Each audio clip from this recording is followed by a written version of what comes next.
In this video, I'll guide you through how to change the language on GasBuddy. Whether you're new to the platform or just looking to navigate it in a more comfortable language, this simple process will make your experience more enjoyable and efficient. So, let's dive right in. First things first, you'll need to open the GasBuddy website. Make sure you have a stable internet connection to ensure everything loads smoothly.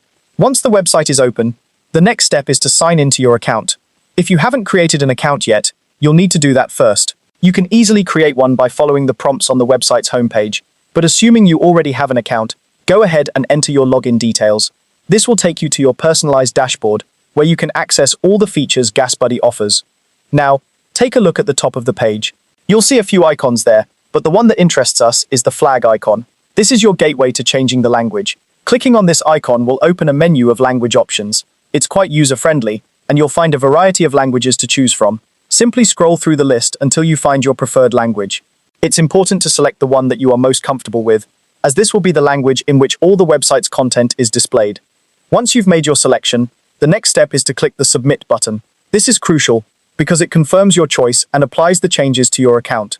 After clicking Submit, the page will refresh, and you'll immediately see the website in your chosen language. It's as simple as that.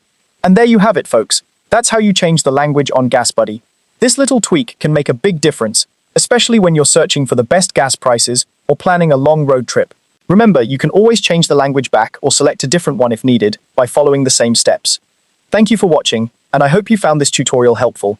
If you did, don't forget to like and subscribe for more quick guides like this. See you in the next video.